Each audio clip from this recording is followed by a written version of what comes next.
Hi friends, my name is Jess and welcome back to Books Past Bedtime.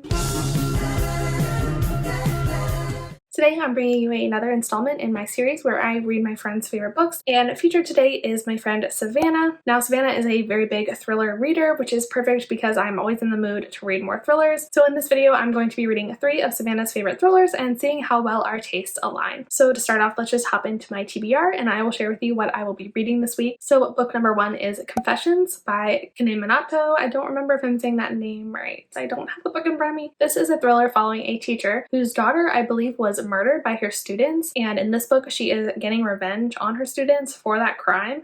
This sounds absolutely freaking crazy, and I've heard nothing but good things from everyone that I trust, so I'm very excited to pick this one up, although I don't know a ton about it. I am also going to be reading Dark Places by Gillian Flynn. This will be my very first Gillian Flynn novel, and which is crazy because I now consider myself a thriller reader and she is like the queen of thriller books, so I'm very excited to finally read my very first one. Dark Places follows our main character Libby, and Libby's entire family was murdered when she was a kid, and she famously testified that it was her brother who did it. Later on in life, she is contacted by this group of armchair detectives who are convinced that Libby's brother Ben was not the killer, and they want to interview her and see what she thinks about it. She has kind of just repressed the memories her entire life, and she doesn't want to believe that Ben wasn't the killer because otherwise she would feel very guilty for putting him in jail. Talking with this group really unlocks some of her memories, and she starts to become obsessed with figuring out what actually happened that night. So she goes on this quest talking to all these different people to figure out what is going on. So I know Savannah loves pretty much all of Gillian Flynn's books, but this was the one that sounded the most interesting to me, so this is the one I decided to pick up, so I am very excited to see what I think about it. And then the first book I will actually be jumping into is Lock Every Door by Riley Sager.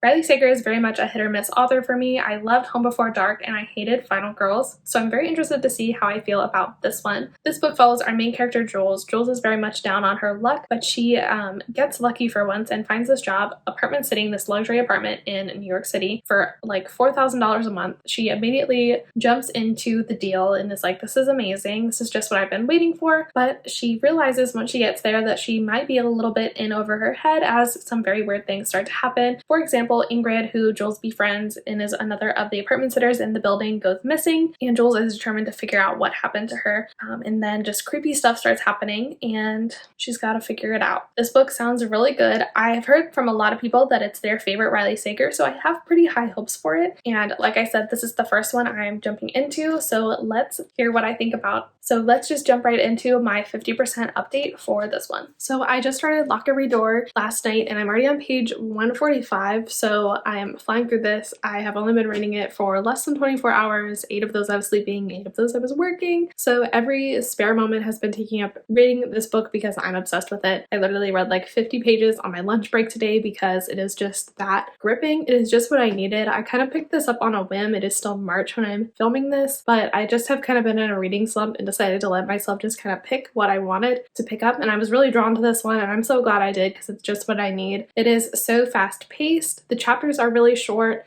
so it keeps the plot moving really quick, and we've only been in the Bartholomew for about 2 days and already it's just like up to 50. Ingrid's already gone. We're trying to figure out where she went and we're trying to figure out what the heck is going on in the Bartholomew. It's definitely giving me all of those creepy vibes, which I love in a thriller, and keeping me on the edge of my seat.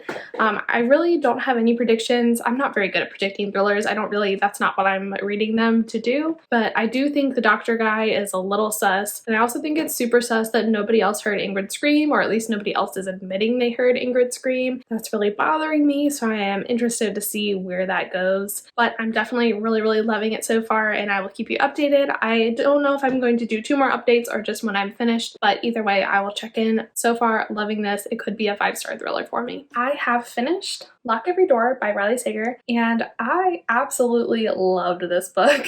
I thought it was so good. I really loved the plot. I thought it was very unique and I liked like the haunted house kind of element, and even though it wasn't an isolated setting thriller, it kind of felt like that because she was very much trapped in this building and they had a lot of rules. They couldn't really leave, they couldn't have visitors, all of that kind of thing. And also like her one point of contact was her friend who was out of town without cell service, so she very much didn't feel like she had anyone to reach out to. I also loved that it was set in New York City and right across from Central Park. I loved those elements elements of the setting because I just love New York City. I think it's a really cool place, especially to have a book set, and I feel like that contrast between what felt like an isolated setting while being in the middle of New York City was very interesting and cool contrast to have, because you think of like New York City, this place with all these people, like somebody would be there to help you out, but not really.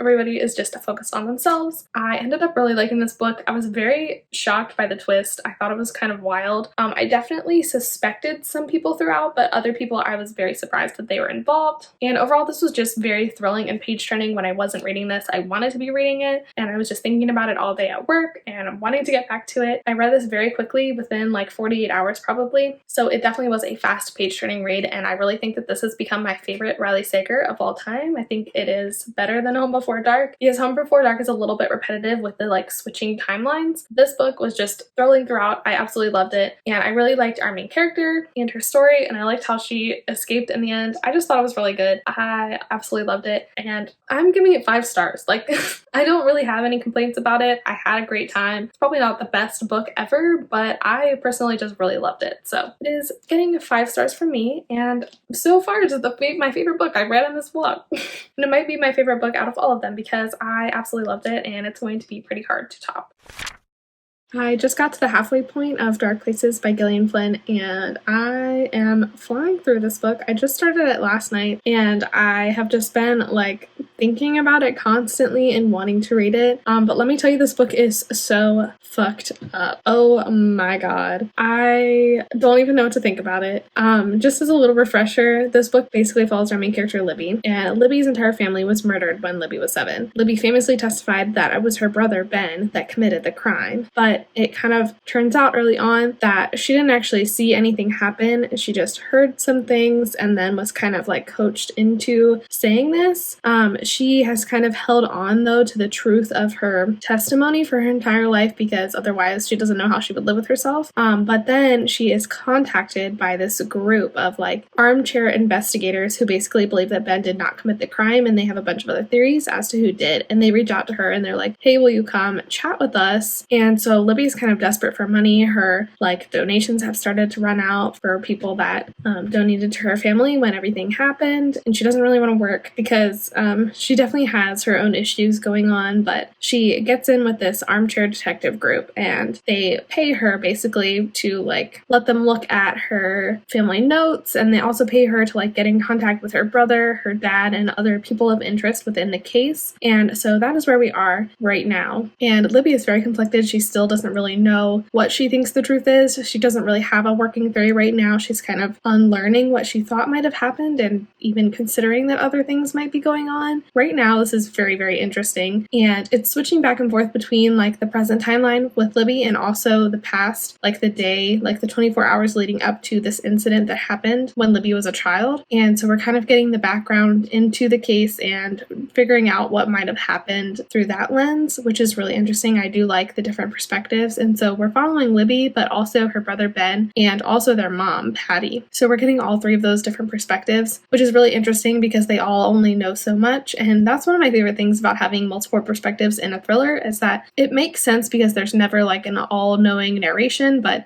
with all the different pieces that the reader can figure out through the different perspectives, we can like add them up to try and solve it. Right now, I don't really have a working theory. That's never kind of really why I read thrillers. I'm not like sitting there trying to figure out what's happening. I am just like letting it wash over me and letting it happen. And this book is definitely happening to me because it is crazy and fucked up. I don't really even know what to think, because in the past timeline, Ben definitely is a fucked up, disturbed person. So it's like, I don't know if he was capable of killing his entire family, but then again, like he might have been. And so I don't know what to think either. I don't have any kind of theory, but it is definitely like a very compulsively readable book. I'm listening to the audio as well as like following along with the physical copy, and I'm really liking doing that. The audiobook is really good. It has multiple narrators, so it's a very immersive experience. I definitely would look up content and trigger warnings before going into this book. There are some very, very heavy topics discussed. This book also shows its age a little bit, just in the way that different races of people are referred to, which always kind of makes me a little uncomfortable. But this book was published over 12 years ago, so I don't know. It's not acceptable, but it was published a while ago, so that is why, I guess. Other than that, it is a really good story so far. I am enjoying it immensely. Depending on what happens, this could be a 5-star read. It's just really well written and like almost my like perfect idea of a thriller, just because of all of the elements in it. I like the crime aspects and just how the story is being told. So I really am very much enjoying this one, and I can't wait to finish it up, and I will let you know my final thoughts when I'm done. Alright, I did finish Dark Places by Gillian Flynn, and I freaking loved this book as well. I thought this was so good. This was definitely, like I said in the last clip, one of the most fucked up books I've ever read in my life. Like, the amount of shit that went into this was just insane. Like, Libby was a messed up person. Like, every character in this book was so messed up beyond belief that you didn't even know who to trust, because everybody was unlikable, everybody had their issues, and there was not a singular character that you didn't question at some point in this story. I really liked Gillian Flynn's writing style. This book definitely kept me on the edge of my seat and was another one that I was thinking about all the time while I was at work or doing other things, wanting to get back to it. I actually listened to this one on audio and read along, and I really liked doing that. The audiobook was really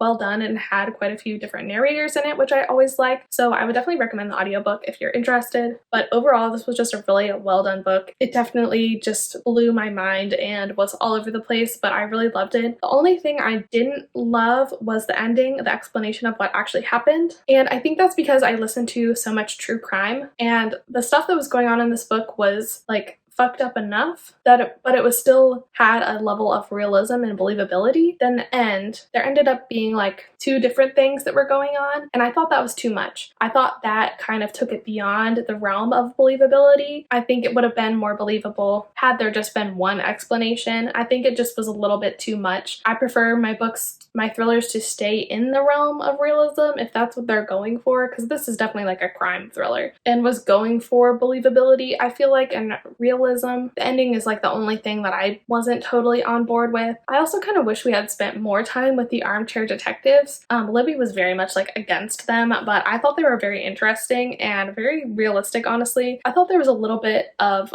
misogyny going on, because all of the women that were interested in true crime and the cases and stuff were just interested in being in love with the serial killers, which I thought was kind of gross. And I feel like that's not true, because a lot of women are just interested in solving the crime as much as the men. So I didn't really love that. I also, Native American people in this book are referred to as Indians. I also didn't really like that, and I think that that is definitely an issue that should be addressed and you should be aware of if you're going into this book. It was written in 2009, but just be aware of that anyway. So there were a few things that I had issues with in this book, but overall I really enjoyed it. I thought it was very well done, and it kept me on the edge of my seat and just like made me feel disgusted in the best possible way.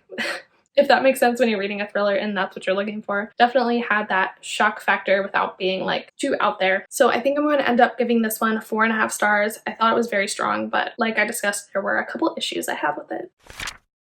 So I didn't film a 50% update, but I am finished with Confessions. It was honestly a pretty short, quick read, so I just didn't really feel the need to film a 50% update, but I will go ahead and talk about how I felt about it now. So overall, I really liked this book and felt it was very unique and very unlike anything I've ever read before. It has this really cool, like, sparse narrative writing style. I don't think it would be for everyone, but I really enjoyed it. So basically the way the book is formatted, there is no dialogue between characters. It is just like a monologue from a single character's point of view from each chapter, and each chapter is following a different character, a different player in the story, but you're thrown right into this conversation between this teacher and her students, and you can infer that her students are talking back to her and she responds to her students, but it is just an inference as to what they are saying. You can imagine very easily what they're saying, but it's not explicitly on the page. Like, everything is just from her perspective and what she is saying, which I just thought was a really interesting writing style and definitely not something I see a lot. I think it probably would bother some people, like I said, but I really enjoy different kinds of writing styles like that, so I thought that was a really interesting element. But before I talk too much more about it,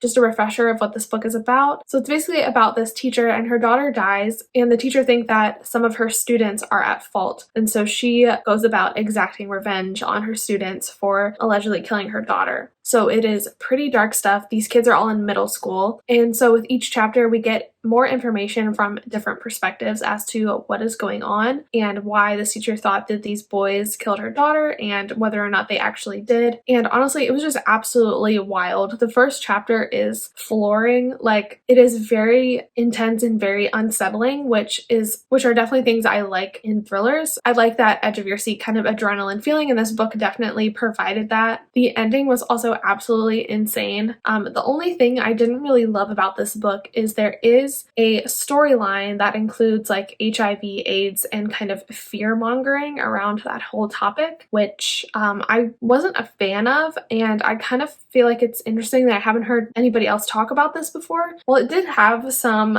relevant and informative information included about HIV and AIDS. It was used as like a scare tactic by various characters in this book, and it showed various characters being very afraid of this illness, and I just was kind of surprised and shocked by that inclusion. I don't know if I'm being too sensitive, and I think maybe the point of it was to criticize the hysteria around HIV and AIDS, but I just don't know that it did that super successfully because I felt like it leaned pretty heavily into the fear-mongering aspects surrounding HIV and AIDS, and I'm just not convinced that it was handled with enough empathy, and it just kind of made me feel a little weird. Like, I feel like if it had been any other disease, more people would be talking about it. You know what I mean? So that's just something to keep in mind if you're interested in this book. I definitely had a little bit of issue with that. Everything else I really liked, and so for those reasons, I think I'm going to end up giving this one a 4-star rating. So I'm now finished with all 3 of the books I'm reading for this vlog. Those were 3 of Savannah's most favorite books that I haven't read yet. Overall, I feel like this was a very successful reading vlog. I rated all 3 books that I read very highly and pretty much loved all of them. So I need to read people's favorite thrillers more often because I feel like I find some like great books doing this. So I definitely can say that Savannah has really good taste.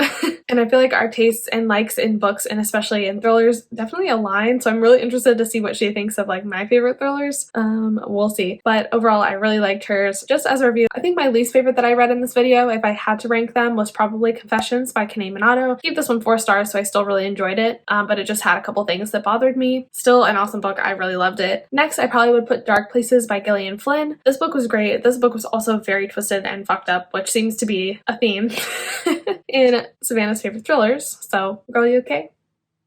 Okay, just checking.